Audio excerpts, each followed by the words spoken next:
sex is a great thing. Sex is something that you should enjoy, and you should take the time to figure out like what you like and what you don't like, because it's a very important piece of the overall like wellness puzzle.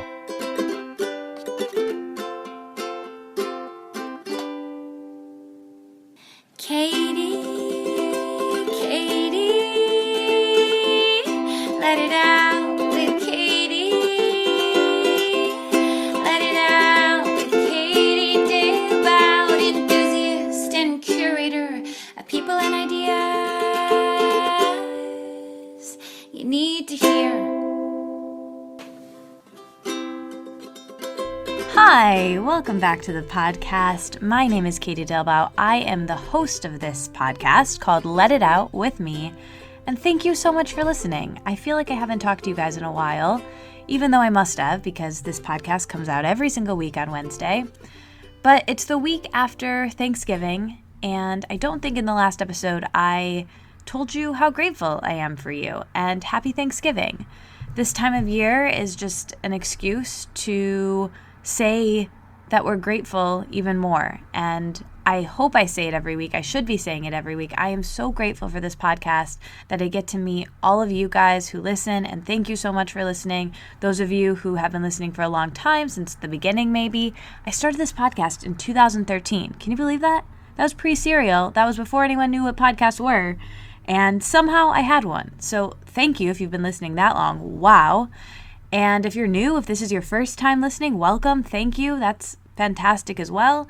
There's a Facebook group where you guys can all meet each other and me. So if you want to join that, the link is in the show notes. But anyway, I just wanted to say thank you. Thank you for supporting the show, for listening to the show, for sharing it with your friends, for leaving reviews on iTunes. I read every single one of them. They help so much to help more people find the show so I can keep doing it. I'm just trying to give you a big hug of gratitude right now, and I hope you're feeling it, because this podcast has given me so much. I will be eternally grateful for it. I've met my fantastic, I've said fantastic like 8 times, but I'm not going to re-record this because I have to pack, you guys. I have to pack because I'm going to Hawaii. When you're hearing this, I will actually be in the air. I'm flying to LA in just a couple hours. I'm going to be there for a couple days shooting some videos with my friends from Soulfeed. Do you guys listen to the Soulfeed podcast? My friends Alex and Shannon are doing this really cool thing, and I am making some videos with them. So those will have already happened because you're hearing this in the future of when I'm recording it. However, after we record the videos, after I hang out in LA for a couple days, then when you're actually hearing this, you hear it the second it comes out, Wednesday, I am in the air flying to Hawaii. I'm going to a Ram Dass retreat. Do you guys remember Valerie Cheney, my friend, very, very cool woman, friend of the podcast? She's going to come back on the podcast because that was one of your favorite episodes. Everybody tells me all the time, and I don't blame you. Val is really, really the coolest. Anyway, we are going to be at this Ram Dass retreat in Hawaii, and I've never been to Hawaii. I've never been anywhere tropical before, and honestly, I haven't taken like a real vacation in a very long time. Usually I'm traveling, but it's kind of, seeing people and kind of work stuff and recording live podcasts, which, is a vacation. I kind of feel like I'm on a life vacation, or that's the goal at least. Anyway, the point is I will be on a real legit vacation by the time you're hearing this. So I'm so grateful for that, speaking of gratitude, and I can't wait to tell you guys all about it. But the thing I'm most grateful for, back to this podcast. I am most grateful for this podcast, for you guys listening, those of you who stay to those really rambly outros that I do, those of you who put up with me doing these rambly intros that I should just type out what I'm going to say so I don't have to go all over the place, but I don't. I just want it to be raw and real, and like I was having a conversation with you on the phone. So that's what I'm doing. I'm also very grateful for the people I get to talk to in the guests, like today's. Today's guest is Meika Hollender. She is the founder and the CEO of Sustain, my favorite condom company. And their products are amazing. I use them. I used them just a couple days ago. They're fantastic. Everybody was very happy with them. But here's the thing. They are the best. You're going to hear all about why in a moment, but she's also great because she's doing so many things to promote sexual health and women's health and that's so important right now for obvious reasons, and it just always is. Practicing safe sex is really crucial, and you're going to hear more about that in this interview with her. And just, it's not all about safe sex. It's not all about condoms. She's a very, very smart business person and businesswoman and just woman in general. So you'll hear all about that as well. I can't wait for you to hear this conversation, so I'm going to get right to it. If you want to support the show, share it, leave a review. You can donate even if you want. One more thing, you guys. I made a little gift guide. I just thought it would be fun, so we kind of curated, we meaning myself and Amanda, amazing show producer. So grateful for Amanda. She helped me put it together, and it's just kind of my greatest hits, favorites of the year, things that I've loved that I thought might be good gifts or that you just might want to gift to yourself. All right, love you guys. Here's the interview.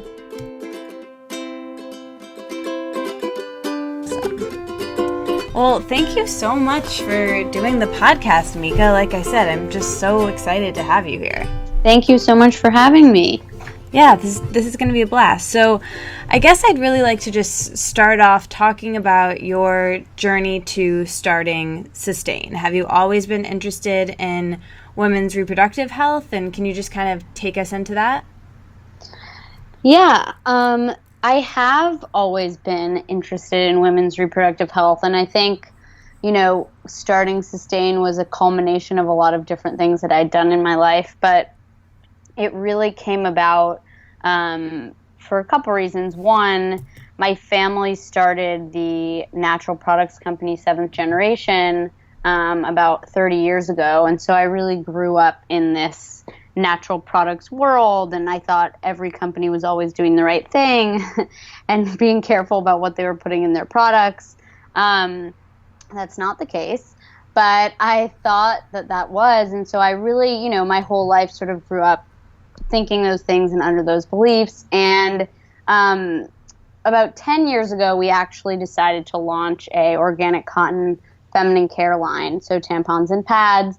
And that's when we started working with organizations like the Ovarian Cancer Research Fund.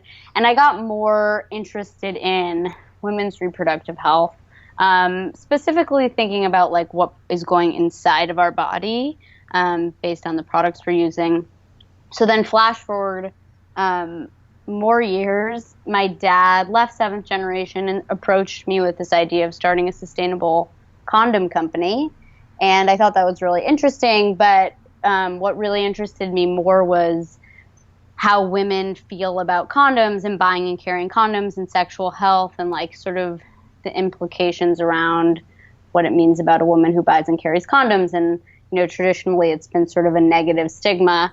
So I really wanted to not only create a brand that made the safest, healthiest sexual wellness products, but really also talking to women and trying to break down a lot of these stereotypes and stigmas around women and sex and safe sex.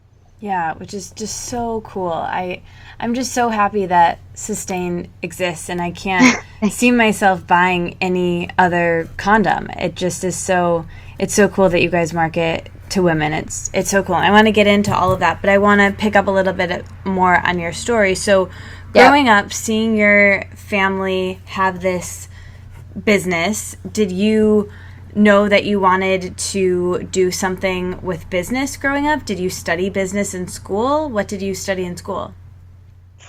Yeah, I did. I went back to business school. I mean, when I graduated from college, I spent a couple years working at a big agency, working with Fortune 500 companies, and, was kind of discouraged by what they were doing and the types of things that they were putting in their products. So I went back to school, to business school at NYU, and started thinking about, I took sort of like a medium step where I was like, okay, maybe I can work for a really big company, but work on their sustainability team and influence some positive change. And then I did that for a summer and found that actually, no, I think the real way to start and create innovation is to start your own business. So it sort of took me a little bit. I didn't grow up being like, I'm always going to be an entrepreneur. I actually think being an entrepreneur is a very unique thing, and it's extremely challenging. And I'm not sure, I had a very lucky situation where I had an amazing business partner, aka my dad, join me on this journey. But when the opportunity came about, and I had studied business and really gone through like, how do we create businesses that actually leave the world better off than they found it? And I really struggled with finding big companies to work for that I felt did that. So it ended up leading me to starting Sustain. It's so cool. It's so funny how, our trajectories and the things that we do growing up or that we see in our families or in school can impact what we end up doing in our lives, even though we might not have known the exact path that would have come, like your dad coming to you with this idea. Oh, yes. I did not grow up thinking I was going to be running a condom company. That is for sure. With your dad, yeah. With my dad, exactly. Exactly. Take us back to the moment when your dad came to you with that idea. I think I read somewhere that growing up, you grew up in a house where your father and your family in general were really open talking about sexual health. Is that right?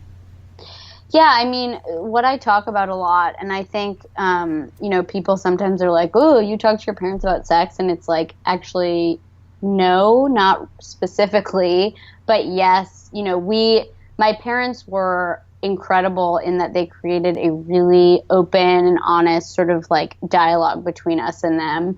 And I think what happens is, my parents and my dad specifically, if I was dating somebody, was like, do you feel good about yourself? Like, why do you like this person? Like, it wasn't a transactional thing. Like, okay, are you going to have sex? Like, here's the condom. Good luck. Mm-hmm. It was very like, it was natural, so that when I was thinking about going on birth control, I wanted to talk to my mom about it, because I think that a lot of parents, actually most parents, have these conversations like once, maybe twice with their kids. And it's so much more than that. It's so much more about creating an environment where your kids don't feel like scared to come to you when they are interested in doing something or have done something. And so because my parents created this really unique environment where we felt like we could trust them, they were obviously our parents, but if I was at a party and I was uncomfortable or there was something going on, like I felt like I could always call my dad and that he would help me out and help other people out versus like just freak out. And so I think that was sort of like the bigger picture of talking about safe sex in our household. But I think it's really because there's such limited and oftentimes miseducation in the classroom when it comes to sexual health, and with, porn and all of that. I think it's so important that parents really take it upon themselves to facilitate these conversations with their kids. Yeah. Well, I was going to ask you this later, but since you brought that up, and I know it's something that needs to be talked about more and more, is the sexual health education in this country and just in general. I recently watched, was it John Oliver has this this like segment about it, and it just really like blows your mind of how crazy it is, because for so many people, and I was one of these people, sex just wasn't talked about in my family growing up. It just like wasn't discussed at all. And so sexual education was the only time that I got discussions on that, or with my friends, or now people have the internet. And so where do you see either Sustain's role in that, or like where would you like that to be? And just as someone who's in this dialogue about sexual health on a day-to-day basis because of your company, because of your job, what are some things that you would like to see in that system ideally? Well, I think that because we still live in a country where I forget the exact number, but it's around 10, if not a little bit higher, states require abstinence education. And what you see in those states is actually higher teen birth rates and higher teen pregnancy rates. So I think, I believe that teaching abstinence only is actually to a lot of most people's detriment in terms of like, sex is actually a healthy, natural thing. It's going to happen. And so we need to talk to kids about how to be safe versus like trying to shame them away from it or forbid it. I feel like, the role that I like to use and play with Sustain is like having these open conversations. So last week, I went to Washington Square Park in New York and I filmed a video talking to guys about what they thought of girls who carried condoms. And I talked to a lot of college students. And, there's this conception out there that if a woman carries condoms, it's actually going to be a negative thing. And girls say like, oh, I don't want to be seen as that girl. Like, I don't plan to have casual sex. But the reality is that guys actually really appreciate it, and then they see it as a positive thing. It means that she's confident. It means that she's in control. It means that she takes her health seriously. So part of what I want to do with Sustain is have those conversations and help to change these very long-standing stereotypes and sort of misconceptions. Yeah, it's interesting because and this is probably speaks to, where I'm at with my feminism. I've never bought condoms that aren't Sustain before, and it would feel like a totally different thing. I guess it really speaks to your marketing, and you guys, I'm so grateful you sent me the most amazing package and this really cute little thing that says unzip me, and it's full of so many condoms. And I was like, I said in my Snapchat, I was like, I'm going to use these as soon as I possibly can. And I was like, this is so cute. These are so cute. I want to like show them off because I love the packaging and they're so beautiful. And all other condoms, I'm just like, ugh, gross. Like, I just don't even, as terrible as that, before Sustain existed, I guess it would just be, it's all that would be there, I guess. But it's just, they're just so not my style. And I think that's so beautiful that you've created a product that speaks to women. That's something that they actually want to carry as like an accessory. And I think that is just so amazing that your branding is for women and you're marketing to women. So can you talk about that conversation with your business partner, with your dad, and the people that you work with? Was that something that was really important to you? How did that come to be?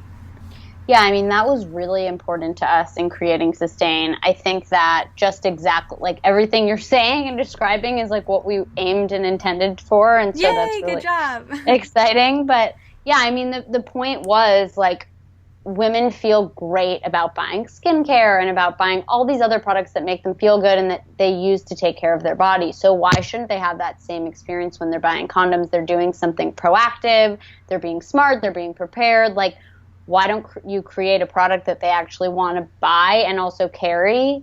So that's exactly what we intended to do with the packaging. And I'm so happy that it's coming through because I think that's really important. I think that, aside from the like reality of like our product sits on a store shelf next to Trojan and we need women in particular to want to pick that up over some other interesting looking box.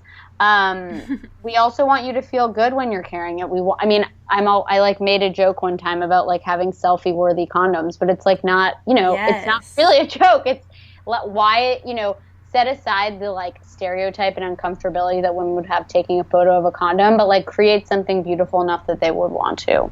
Yeah, great Instagram experience for your brand. And I think that's really important. That everybody listening wants to just snap a photo with a Sustain condom and post it. Totally. Yeah. We'll send you one of those cute unzip me pouches. They're so cute. I'm obsessed with it. It's like my favorite thing I own right now. That is awesome. Other than carrying Sustain and the cute little pouch, what advice do you have for women in their 20s and 30s, primarily, that listen to this podcast, and of all ages, really, to be more sexually free and open and confident?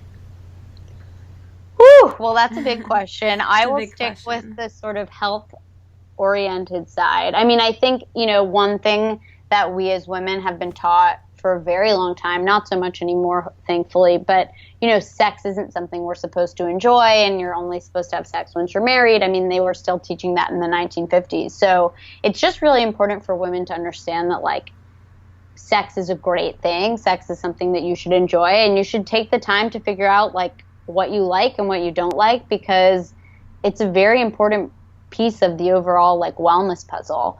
And when it comes to your health, it really sort of blows my mind in a not good way how many peers and people I come into contact with, women in particular, who are still really like putting their sexual health at risk. So whether you're 18 or you're 32 and you're, out there, like single, like, I just think it's so important. And I think that women don't always think through, like, getting an STD or having an unplanned pregnancy can really change your life, not always for the better. And I don't think we do good enough job as women sort of having those conversations and accepting that reality. I'm always I'm not as surprised anymore because obviously I talk to people about this stuff every day, but it's amazing to me when I'm like, okay, like, you've gotten this great job, you have your apartment, like, you feel really good, you're out there, you're dating, and then you're just like, okay, well, whatever, like, it doesn't matter if I get an STD. And I just think people assume that you can just take an antibiotic or it will just go away. And unfortunately, that's not really the case all the time. And so as much as I don't want to be running around with, like, STD statistics smacked on my forehead, sometimes I feel like I need to. Yeah. Well, I think it can seem really scary, and whenever something seems scary, it's hard to be open and confident and relaxed. I know that that's the case for me. So I think if you're smart and you're prepared and you're protected, you can be more present and relaxed and enjoy it, and therefore have a more pleasurable experience. Does that make sense what I'm trying to say, I guess? Yeah, totally. I mean, I don't know anybody who has, like, woken up the next morning and been like, thank God I didn't use a condom last night. Yeah.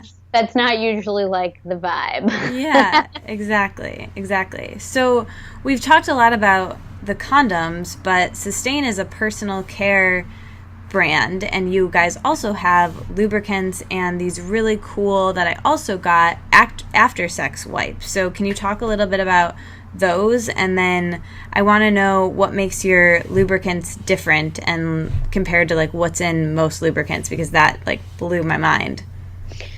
Yeah, I mean, so I think we decided to really become a female-focused sexual wellness brand with products for before, during, and after sex. We have some more products coming out this fall, which I'm really excited about. Cool. To fill out our portfolio.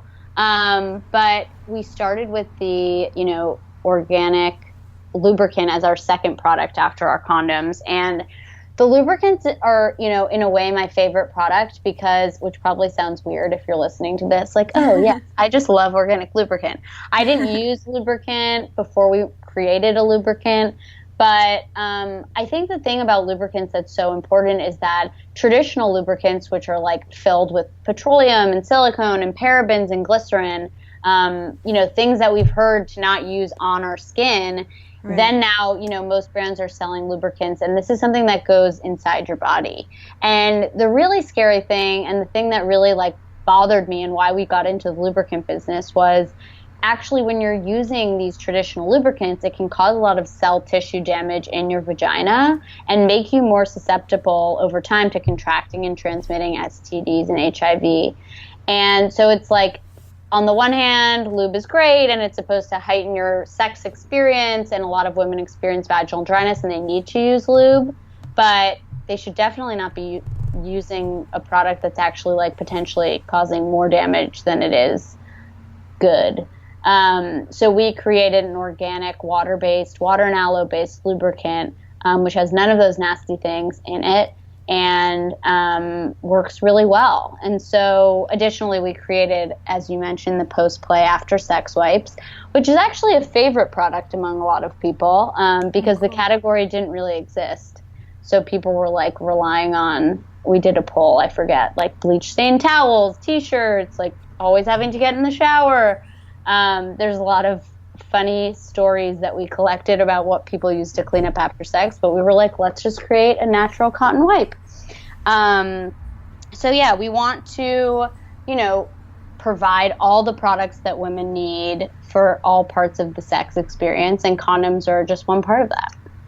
That's really cool. I recently learned when I was at a training that the cells in our vagina are the most porous areas. Yeah. So that's why it's so important to not only use, obviously, organic products like Sustain with sex, but with using organic cotton personal care items as well, because that can be really damaging for women.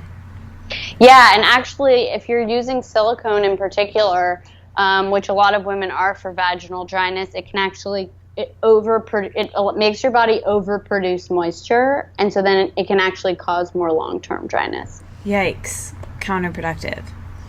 That is for sure. Yeah. So I saw that you recently went to the United State of Women conference. Am I saying that right? It was a recent thing. How was that? What was that experience like for you? It was really amazing. It's funny. I was talking to somebody about it, and I think that what was sort of interesting, and maybe this is a little controversial, was like having Obama and Joe Biden as men speak at that conference was, in a way, for me, like even more powerful, because I feel like being in the space and not like so grateful that I meet so many amazing women all the time, like Cecile Richards and Wendy Davis and all these like amazing reproductive heroes. It's so important and amazing to have men acknowledge that these are real issues, whether it's violence against women or reproductive rights, or just general gender equality. Obviously there were incredible women speaking at the conference, and it was so inspiring, but it was also really important to have men part of that conversation, because I do not believe that much can change without getting both sides of the party to the table. So it was great. It was amazing. I feel like so lucky that I was invited, and it was pretty cool to have the president of our country, although not for much longer, get up there and say, like, I have a wife and 2 daughters, like my family is made up of women, and I get it, and this is important, and let's create some change. Yeah. Oh, that's way cool. He's so cool. I've never felt so connected to a president before, and he kind of seems like, like a cool uncle or something, when he like speaks, you can connect with him so much. And so I'm getting nostalgic already for him being out of office. Yeah. Also, like, there's been a lot of sexual assault, obviously, that's been happening and getting a lot more attention over the last few years. And it's something that I just wanted to always learn more about, and I wanted to figure out the right way for myself and also the brand to really take a stand. And something that Joe Biden's been fighting for, to end violence against women and sexual assault for a long time, which I didn't even know to what extent until hearing him talk. And he just said, until there's no longer a case where a woman gets raped where the first thing she asks is, what did I do? We won't have succeeded. And I thought, that's just, it's incredibly important for sexual assault and just in general. I think, apparently, like a woman, like 96% of women experience some sort of shame every single day. Somebody told me that last week. And it's just so true. And we have so much work to do. And I think, there's a lot of awesome women and men out there creating change on this front, but there's definitely a lot more to do. Yeah, no, that's great. And I really like the point you're making about, I think in every social movement, you need people from outside of that group, like in the race movement, you need people of different races working on the same cause, or, the fat acceptance movement needs people that are not in that community, and the feminist movement needs men supporters. I think it's about everyone coming together to support a cause, and I think that's really great. Yeah. And cool that you were able to be there. So I want to dive into you a little bit more as a businesswoman and a young CEO of a company and someone that does this amazing work that you do. So I would love to know, as a feminist, how do you define your particular feminism? Oof. I mean, for me, or today at least. How do I define my particular feminism? I mean, my particular feminism is very interrelated to sort of sexual and reproductive health and rights. I am very, very, the thing that I care about and fight for the most is just like, I really feel so strongly about women having the right to choose if and when they have children. And so for me, like, the very existence of a society where men are making laws and rules around a woman's body is so anti-feminism for me. And I feel like until we live in a world where that's not the case, like, you know, we'll still have a lot more to do. Everything that's going on and has been going on with Planned Parenthood and all of, you know, now there's this whole case in Texas around, there's all these fake abortion clinics giving out misinformation. It's just like politicians playing poker with women's bodies. And I just feel so strongly that women need to stand up and realize that, like, everything from voting in the next election to speaking up is so important, because a lot of women's health is on the line. And sometimes we don't feel it. You know, I live in New York City. Can access abortion if I need to, but a lot of millions of women in this country don't live in those situations. Yeah. So another thing that we touched on a little bit, but that I wanted to get back to asking you, what steps do you think need to be taken or can be taken to help fix the stigma of STDs in our society? And what do you think some of the most important things are in regards to safe sex and awareness around that? I think, honestly, it's, and I probably said this already a little bit, it starts with just having an open conversation. I think the reason there is a stigma with sexual health and STDs, particularly among women, is because there's a stigma with a woman who has sex at the end of the day still, for a lot of people. So I think that if we can start to accept women as sexually active human beings, all of this other stuff will fall into place. And I feel like having open and honest and real conversations and education about sex is really the key to addressing things like STDs. I mean, I think, look at dating apps, like, such a perfect example of something that I think, in my opinion, is, you know, for the most part, a good thing.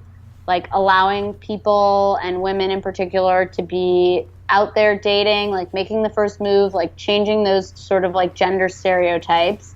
Yet we're experiencing a huge rise in STDs corresponding with that.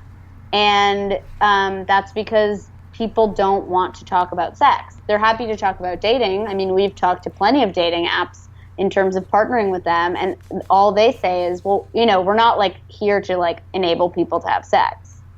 And so it's just like they're blatantly ignoring a reality, and because of that, we see all these bad outcomes. Yeah. Why do you think people avoid sexual health discussions or talking about sex so much, and why is it so uncomfortable for people? I don't know. I mean, I think it's such an interesting thing too, because on the one hand, in the media, women are hypersexualized, and whether it's music or TV or movies, like, women are sexual objects and sex is everywhere. But then in real life, it's not supposed to be like that, right? Like, It's such dramatic extremes, and I think that women are just trying to figure out, like, where they should be. And I think that it's confusing. I mean, somebody came up to me when I was speaking a couple weeks ago and was like, how are you so comfortable talking to your boyfriend about birth control and using condoms instead of being on the pill and this and that? And I was like, you know what? I'm not always comfortable. It's not like I look forward to those conversations. I think, I'm much better and more comfortable with them than I was 5 or 6 years ago. But I think it's just reality. Like, our society is very male oriented, and women, especially in the bedroom, are still sort of taught to be there for them. Mm-hmm. And I think that's why when it comes to talking about women and sex, people kind of get uncomfortable, because it's like not what's supposed to be happening. Yeah. Oh, wow. That's so interesting to look at it that way, because, yeah, I think women think that they're going to be judged by doing something different than the norm, with whether it's not being on the birth control pill and choosing to use condoms, or, doing something with the way that their pubic hair is, or shaving their legs or not shaving their legs, or whatever. I think there's so much stigma out there around those things because they're not normative for women. And I've never really thought about it that way. Or those conversations are difficult to have because they fear judgment, you know? Yeah, exactly. Yeah. It's really interesting. So what is the legacy that you would like to leave behind in your work and in your life and with Sustain and just in general? Sorry, I make that noise. Such big questions. They're I know. big questions. I would make that noise too. I mean, there's, with Sustain, I am, every day I'm fighting not only to keep my business growing and alive, but selling condoms and sexual wellness products is really hard. And whether it's like not being allowed to advertise on Facebook or, You're getting not? pulled. No, well, it depends. I mean, there's a lot of words that you can't use on Facebook. So yeah, no, we can't, do some advertising on Facebook. That's an accurate statement. Same thing with Google. So whether it's that or it's like getting pulled from a speaking event because somebody, who's putting or else is speaking or putting the event together realizes the type of products I sell. I mean, it's definitely an uphill battle because I think for anybody selling a sort of taboo product, that's the case. My friend Mickey, who runs Thinks Underwear, the period underwear company, I know faces a lot of that too. And so I think from a business standpoint and just Sustain and the world, like I just hope to make it easier for whoever comes after me, because I really don't think that without normalizing these types of products, like if you can't even like grow your business to get your products accessible to women everywhere, like how is anything going to change? Yeah. So I'm hoping to just sort of break down a lot of these barriers so that everybody who comes after me isn't scared to create a taboo product that ultimately is just protecting and helping women. And then, yeah, I mean, that's what it's all about. I'm putting myself out there in a way that I didn't realize I would need to when I started the business. My dad always said to me in the beginning, like, you have so much courage to do this. And I didn't really understand what he meant, but I understand it now. Mm-hmm. And I understand it every day because, being an entrepreneur and starting a business is really hard. And I think something that I was talking to with a friend last week who's also an entrepreneur was like, you kind of need to almost have like an altruistic element to what you're doing. I feel like no matter what happens to my business, I am bringing something good into the world every single day and helping women feel comfortable taking control of their sexual health. And I think that is, important for anybody who's starting a business. I love that. I just can't stop smiling. It makes me just love the brand even more. So what has it been like working with your dad and with your family to keep your both professional and personal relationships strong and healthy? It's been, something that I really value is that in the beginning we put in a lot of effort and energy and time into figuring out our working relationship. And that was really important. So it's not, working with family is definitely interesting. Starting a business with a family member is even more interesting, I would argue. But we really spent a lot of time in the beginning just boundaries and how we want to communicate and who's in charge of what, and just sort of put a lot of systems in place where I feel like now, we've launched the business. It'll be almost 2 years on July 15th. It will be 2 years. Yay, happy birthday, Sustain. Almost. I know. It's really soon, and I need to put it on my calendar. But yeah, I mean, I think that that was really helpful. He's also, he's so wise. He's done this before. I learned so much from him, and I feel really lucky about that. Yeah, it seems like since you're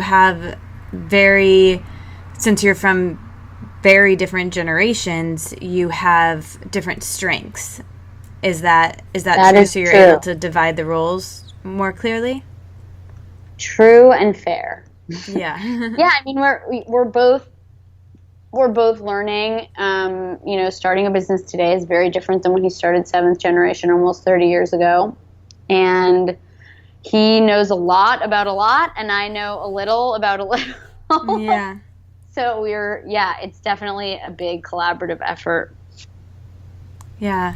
So another thing I think that's unique about you, you're really the face of the brand to me, and you're very young, I think you were 26 when you started the company. So what was that like, being in such a leadership role as an entrepreneur so young, and as a woman? Did you find was that a challenge for you? Was that a pro for you? Was that something that made things easier or more challenging? Probably a little bit of both. Could you just talk about that a little bit?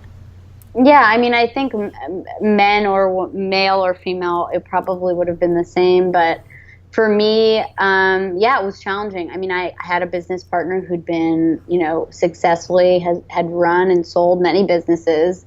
And I was very uncomfortable, just in terms of which I didn't even know when we started working on this. I didn't acknowledge what it was, but I was very defensive, because I didn't want to ask questions, and I didn't want to seem like I didn't know what I was doing, even though I didn't, and I still don't plenty of the time. Whereas now I'm like, I have no idea how to do this. Like, who should I talk to? Like, how do I figure this out? Going to my dad as a partner and also as my dad sometimes, versus before when I was just like, I need to figure everything else out on my own. Mm-hmm. It was a lot, but, people also are always like, as a young woman raising money and this and that, was it so hard because you were female? And honestly, I'm not hiding behind anything. Like, I was with my dad, who's a lot older and very successful, and it made a lot of that easier. So I don't feel like I experienced some of the stuff that a lot of my peers and friends have on that front. Yeah. What do your friends and family outside of your dad think of your success and the success of Sustain? I don't know if let's not call it success yet, but maybe it is. It definitely is. You've got a fangirl, so. I think I think the most exciting thing for me is just seeing so many people and peers and friends just be like, what you're doing is so important. Forget the products, which are amazing and everybody should go use them and buy them. But just what you're doing is really different and really important. And that's what makes me feel good. I mean, I obviously love when we have a good month of sales, but I care so much more when I get emails. I mean, I get emails from women all the time from all over the world, just saying how, impacted they are by what I was doing, or telling me their story about, an STD or an unplanned pregnancy, or their first experience buying condoms. And that's the stuff that makes me really happy and makes me feel like everything has been worth it. That's so cool. So with thinking about your life right now, with in work and out of work, what are you most excited about right now in your life? I am very excited about my relationship. I read so many interviews with entrepreneurs growing up and still do. And I was, it's a challenging thing, and there's a lot of ups and downs. And so I feel really, really lucky to have found someone who is so supportive and so excited about the business and excited about just supporting me and dealing with my ups and downs around the business. And I'm excited about Sustain. I mean, I am, what is exciting? There's so much good, cool stuff. I love talking to people like you. I love just being out there. I'm doing a lot more speaking in the next 6 months, and that's really exciting to me because I just love connecting with people and hearing their stories and hearing, it goes back to that whole idea of breaking down barriers. The fact that now I can be keynoting a conference and the topic is sexual health is just like, I really don't think something that would have happened 2 years ago. So that's stuff that I'm really think is really cool. That's so cool. So how did you and your partner meet? Have you guys been together for a long time? We haven't. It's been about 1.5 years. That's kind of long. Yeah. Well, I guess it is long. Yeah, we were introduced through a friend. Cool. Very happy about that. Oh, that's amazing. So you mentioned a second ago that you read a lot of interviews with other entrepreneurs. Do you have any entrepreneurial heroes and heroines that you really look up to and admire? Yes, other than my dad, who I think is a hero of mine, Well, she's not an entrepreneur, but somebody I really look up to is Cecile Richards, who's the president of Planned Parenthood. I think she is so brave and so bold and so fearless and has an amazing way of rallying people together and doesn't back down. And I feel like she's just somebody I really admire. Like, I just always think about anytime I'm personally challenged by what I'm doing or somebody's like putting up a wall where I'm trying to go through, I'm like, okay, she has, she gets up every morning and has 100,000 walls in front of her and she's just breaking them down. So she's like a big hero of mine. Cool. Anybody else that comes to mind? I mean, I really, and she's kind of a friend, but Meika Hollender, who founded Thanks Underwear, the period underwear company, she's just, again, she deals with a lot of the same stuff that I do, but she perseveres and she knows how to turn kind of taboos into like a really successful business. And I think she's really been a leader in normalizing the conversation around periods. Yeah. So I think that's really cool. Yeah, she seems way cool and another really cool brand. That's great that you guys are friends and can kind of support each other. Not many people probably really understand what you're going through, so that's great that you have that relationship. Yeah, I'm really lucky. Yeah. So now I want to ask you the questions that I ask everyone that comes on the show. So we talk a lot about body image, and as a public figure and, just as a woman, is that something that you've ever struggled with? And what kind of things do you do when you're having a bad body image moment to shift yourself out of that and get back to feeling confident? Well, I probably have a different body image problem than other people you talk to, in the sense that, when I started working on Sustain, I got really conscious of what I was wearing when I was speaking or doing interviews, because I was nervous that if I was wearing clothing that was too revealing, that people would be like, oh, she's the sex girl. Mm-hmm. And I've kind of come out of that, but I still struggle with that because of the stereotypes out there, and I want to be taken seriously. And so that's the way that I struggle with it, which is probably different than the answers you're used to. Yeah, that's really fascinating. That it totally makes sense that would be something that you would think of. And yeah, it's so interesting. I think that's not really something that comes up a lot when I talk about that, or when I ask that question about, what people are wearing and how to dress for your body.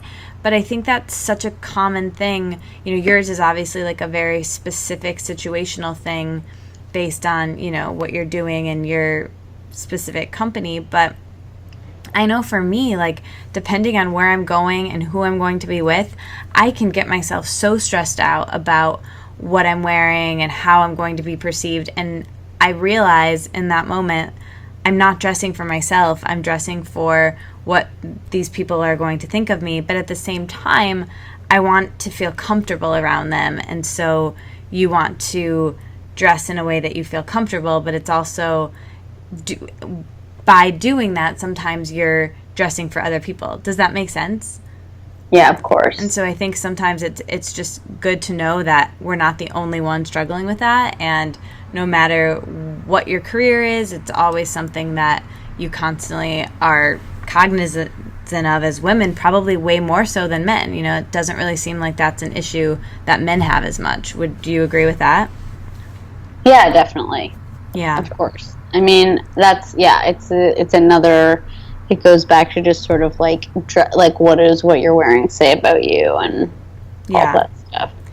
Totally. So as a total boss, what are some of your morning routines, some of the things that you do first thing when you wake up in the morning, the first few things maybe, and how that affects how the rest of your day goes? I'm really big on exercising first thing when I wake up. I have to do it for myself, and it helps me clear my head. And it usually just like also while I'm doing it, which maybe isn't that good, I sort of can like go down the list of things that I have to do that day. So that's a really important thing for me. What do you do? What kind of exercise do you do? I do like Pilates or a bar class. Oh, cool. I love bar and Pilates. Do you do reformer? Yeah, I do. I can't run. Like I have Me neither. so many different ailments, but so that's something that I really enjoy doing. Plus I like don't get super sweaty, so I can like just go right to the office. Yeah. I know. I love that. You can just, no need to wash my hair, which takes me forever. So yeah, it's amazing. I do the same thing. Actually, I think I was like preparing for this interview today, and I was watching some YouTube video, and I was like, oh my God, she's in a bar studio. I like her even more. Oh God. Yep, that was the early days. Really? Was that old? I thought it was like a recent video. I think that must have been like a couple of years ago. Yes, early. Well, you days. looked amazing. It was great. Thank you. Much younger. What about in the evening? What are some of your evening routines, some of the last few things you do at the end of the day to wind down and relax? Well, something I'm not like the best chef in the world, but when I'm home and I'm not traveling, I really like to cook because I don't check my phone. So I can like put my phone away. I usually will come home, like start cooking, put my phone down for half an hour, 45 minutes, which really sort of like calms me down. And then if I need to get back on my computer and answer some more emails, I just feel like I took a little bit of a break. And I also make sure to always plug my phone in and like take it away from myself around like 8:30 or 9 p.m. Because I just feel like I don't want to keep answering emails at that point. And I think it's like important to just like take a break from the screen because I know that if it's near me, I'm just going to like check it every 2 seconds. But yeah, I mean, obviously I have my whole like my new-ish skincare routine because I didn't start like taking care of my skin until a couple years ago. But so I try and do all of that good stuff too. Nice. But I mean, I really like, I think it's really important, at least for me, to just like take a break from my phone and from my computer for at least an hour or two before I go to bed and not check it. Yeah, I've actually started turning my phone on airplane mode in the early-ish evenings, like you said, around 8, and that's been really, really nice. And then if I do choose to turn it on, it's like a conscious thing that I have to go back and turn it off. Yeah, airplane mode. I think I sleep a lot better when I do that too. Yeah, it's been helpful. I think as an entrepreneur, it's hard to shut it off and, just be a person and not connected with what you're doing. So in that same vein, then, how do you deal with stress? I mean, you probably have lots of different stressors in your life. Do you have any stress tips? Do you meditate? Is there anything that you do? How do you deal with that? Yeah, I practice transcendental meditation. Me too. So that is a very good way to regulate and de-stress. Exercise helps me a lot as well. That's why I like to try and do it as many days as possible. But yeah, those two things like really help. I also love watching TV, which actually really helps me like turn my brain off. Yeah. So I know it's not like the best thing for your health to sit in front of the TV, but I love watching TV. So What are some of your favorite shows right now? Game of Thrones just finished, which I was totally in love with, and I think this was the best season yet. Very into this very bad show on Bravo called Odd Mom Out, which I think My mom loves that show. That's and so funny. yeah, I have to. John Oliver, which we already talked about, he's Yeah. like that's actually my number one show. Cool. He's my favorite. Yeah, he's great. And that particular segment I'll link in the show notes because I want everyone to watch it. It was really, really amazing. Yeah, I actually sent him a massive pinata filled with condoms. No way. To thank him after that segment aired, because a friend of mine actually like is one of the writers on the show. Oh, So that I is was so like cool. so happy with him for doing that. That is so cool. That's the coolest way to receive condoms I've ever heard in my life. So you mentioned before that you travel often. Do you have any travel tips or anything there? I know we were laughing before the call because we had to reschedule a couple of times because you had some travel mishaps, but any travel tips for when things are going right or to stay calm when they don't? Yeah, I mean, the first year that I was starting Sustain, I was so sick because I was traveling all the time and I was just constantly getting sick. So, I mean, for me, I just hydrate as much as possible when I'm traveling. I don't drink alcohol while I'm on the road just because that's something that really dehydrates you and like can hurt your immune system. I take tons of vitamins while I'm traveling and just make sure to like get plenty of sleep. I'm not great at all at exercising regularly while I travel, which is something that I want to get better at. But that will also help stay healthy on the road. Yeah, cool. So I wrote this book about journaling, which I would love to send you a copy, and we can talk about that after. But I would love to know, have you ever been a journaler? Do you process your thoughts at all through journaling? Do you keep lists? Is that something that you do now or that you've ever done? Yeah, I'm not a regular journaler. I usually, something that I've like both in work and my personal life been a lot more conscious of in like the last 5 years, I would say, is learning how to reflect on a situation versus just reacting. I'm a very reactive person. So a lot of times now, if I'm in an argument with somebody, whether it's somebody at work or whether it's my personal life, I will like write down, like basically like write them a letter as if I was going to send it to them right after the disagreement. And that like really helps me sort of process my thoughts and then decide what pieces of that I actually do want to talk about when I collect all my thoughts and get into a calmer place. Yeah, that's a great one. There's actually, my book, it's 55 tools, 55 like journaling exercises, and that's literally like one of them. So that's funny that you said that. I think that's such a helpful thing to do. Take yourself out of the situation a bit.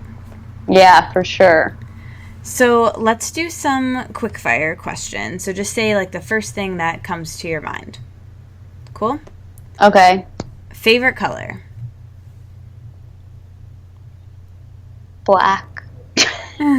Favorite day of the week? Friday. You're trapped on a deserted island and you can only bring with you one movie, one book, one TV show season to binge watch, one person, one beauty item, and one food. So I can remind you of those. That was a lot of things. So movie. The first one was movie, which is Love Story. Cool. My favorite movie. You said book. Yep. I guess The Great Gatsby. Ooh, yeah. Or Freedom. Both are very good. TV series. Probably Inside Amy Schumer. Nice. What else was it? Food. Yep. Some type of ice cream. Probably Ben and Jerry's Milk and Cookies. Person, my boyfriend. And what was the last one? Beauty item. You could go makeup, like you could go some skincare. some sort of like, cleansing wipe to clean my face. Cool. What has been Or my electric tweezer, actually. That's like my new favorite thing. I would probably bring Wait, that. what? An electric tweezer? Yes, it's going to be huge. Yeah, like instead of shaving or waxing, it's called like an elapidator, but it's an electric tweezer. Oh my God, So I'm actually, Googling I this like totally right stretched after it. this. That is definitely what I would bring on the island. That sounds amazing. Does it hurt? Yeah, it does. But it's I quick. mean, it's not as painful as waxing, and you can like do it whenever you want and like think about how much money you'll save. Right. So it's the best. And it's probably not quite as painful as a regular tweezer because I feel like it'd be quicker. Right, exactly. No, it's amazing. I like that. I wish I'd invented it. Oh my gosh, I'm like, yeah, I can't wait to like Google it after this. That sounds amazing. So what has been the best part of your day so far today? The day we're talking. The best part of my day so far has been going to my office. I work out of the same office as one of my best friends.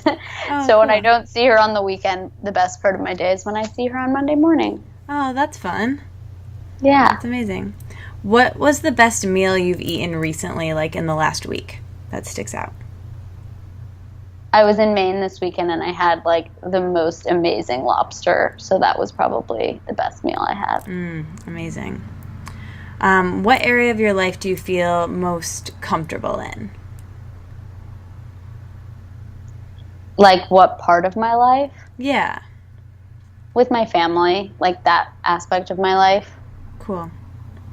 What's the proudest career moment you've had so far where you were maybe just like, I've made it, or I'm doing something good, or something that sticks out to you today? Probably the first time I saw my product on the shelf in a store, which was in San Francisco at Pharmaca in like August 2014. And I like did a photo shoot like of buying my product with my friend, and it was hilarious, and it was like I lost my mind. Oh my gosh, that's amazing. I can kind of relate to that. When I saw my book at the bookstore for the first time, I did a photo shoot as well, and probably looked super silly, but it was amazing. Do you have any weird pet peeves? Anything that really bugs you that people might not know? Yeah, I hate when people chew ice. Ugh. I hate when people chew hard candy, so I can relate to that one too. Same dynamic. Yeah. Ugh. Okay, so you're having a dinner party and you can invite 5 people. Who would you invite? What would you cook / what would you guys eat? You don't have to cook it. And what do you hope someone would turn and ask you and you would want to talk about? And what do you really hope no one asks you that you just don't want to talk about? Okay. I would invite Obama, Gloria Steinem, Jay-Z. Who else would I invite?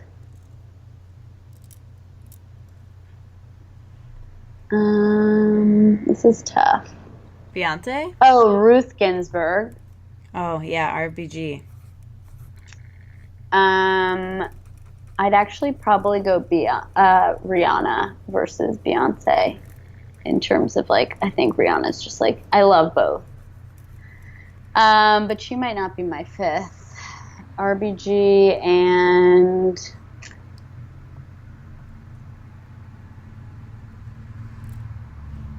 okay, I guess we'll just go Rihanna because I don't want to like wait for another 5 minutes while I think that.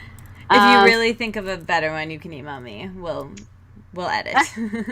I would make roast chicken because do I have to make it? You don't have to make it. Whatever you want. You could cater it.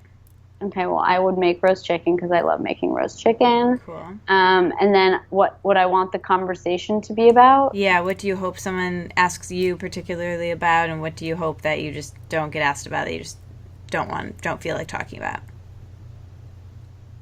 I mean, I hope somebody asks me about my business, and I don't want to talk about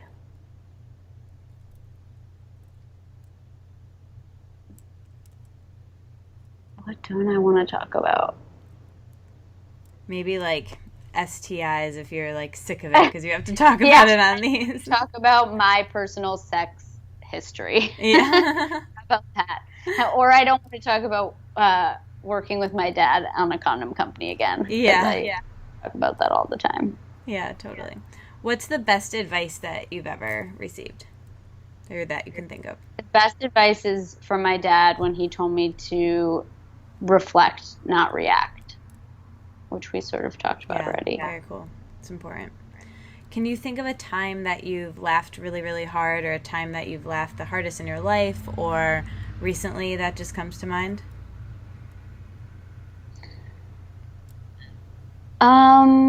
I can't think of like a specific moment. I have actually this girl, my friend that I've already mentioned that I work next to. Mm-hmm. She's like the funniest person in the entire world, and I'm just like so grateful that I get to sit next to her every day because she's hilarious, and she makes me laugh like basically like as hard as I've ever laughed almost every time I see her.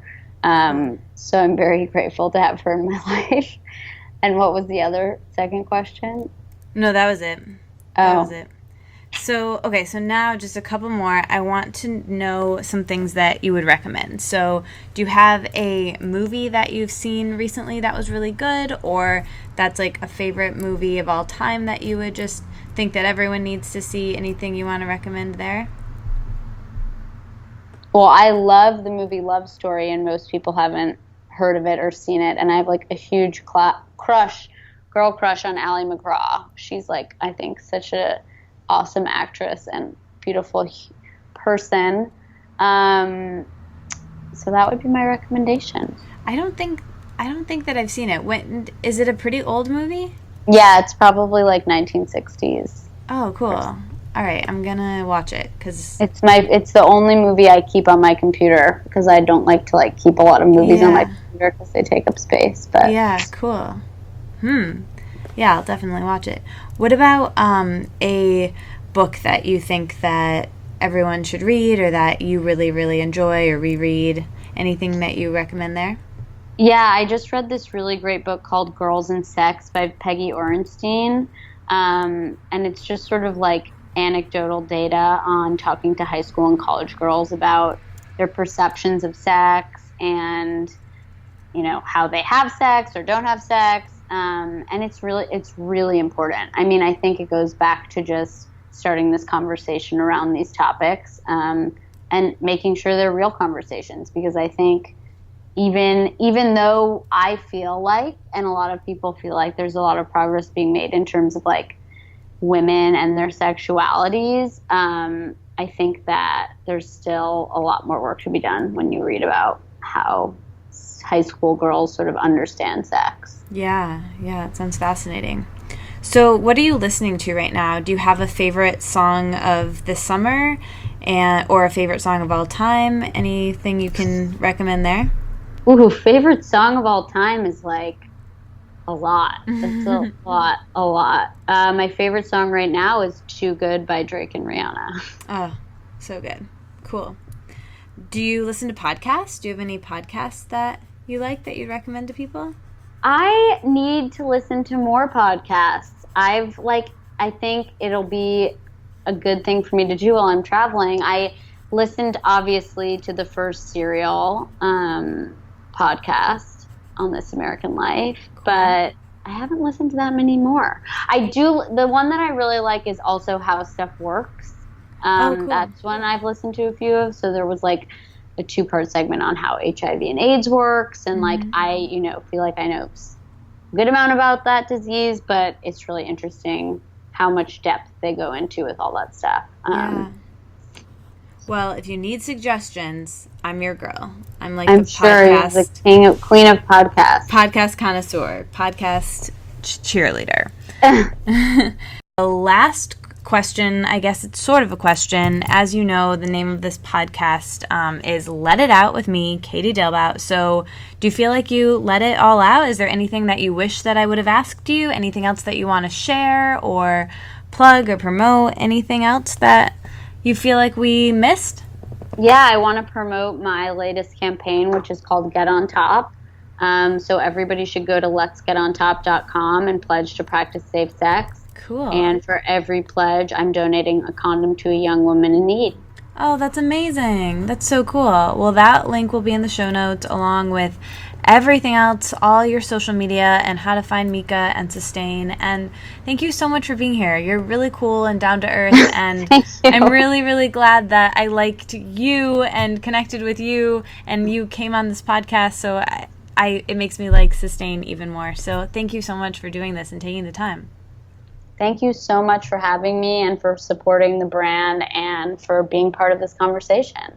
Yay, cool. Well, this was such a blast. So thank you so much. Okay, wait. I just thought of another question actually that I really wanted to ask you. Yeah. That has nothing, it's like totally a tangent, but I wrote it down on my little notes that I was taking here, and this goes way back up to what we were talking about earlier. But quick question. Do you have any advice for doing great marketing and marketing that really thinks outside of the box? I'm really interested in marketing in general, and Sustain is doing such creative things with it. Do you have any advice for entrepreneurs or people in general when it comes to marketing?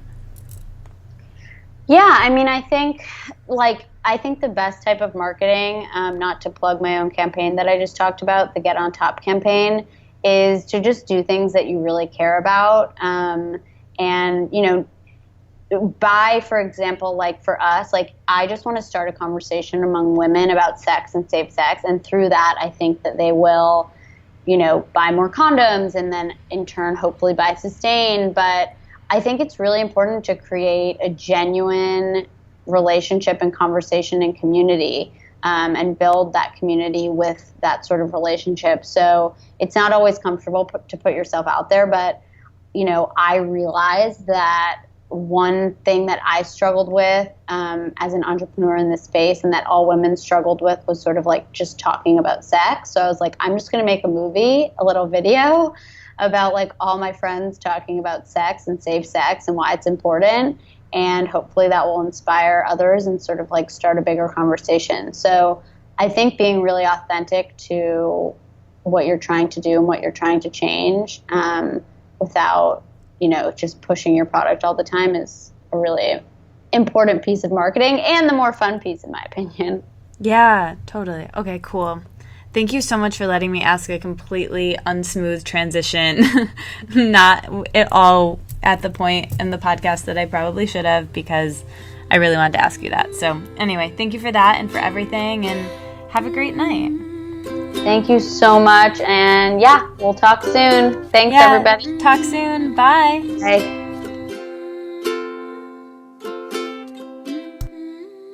So there you have it. That was my conversation with Meika Hollender. Tweet at me, tweet at Meika. Let us know your thoughts. If you have any questions, any thoughts, any feelings on this episode, let us know. We want to hear from you. We'll tweet back. We'll talk back. And let's have a conversation. You guys are amazing. If you want to know who's coming up on the show next week, sign up for my email newsletter. That's the best way to find out. And you can hear more about my trip to Hawaii if you want, and my trip to LA, and just, we can hang out. I might share my thoughts. Oh, I forgot a main thing I was supposed to say in the intro. I'll just say it right now, and hopefully people are still listening. But listen, I should have really put this in the intro. It's okay. Maybe I can record a little thing. Okay, the point is, I have this cool gift guide that I made. It's kind of the greatest hits of the things that have been in my favorites this year, over the last year, and just beyond, and things that I think might make cool gifts. I just wanted to curate one because I thought it would be fun. So if you want to get in on that, you can. It's just something I made for free that I want to share with you. So the link to that will be in the show notes, and I hope you like it. Love you guys. Bye.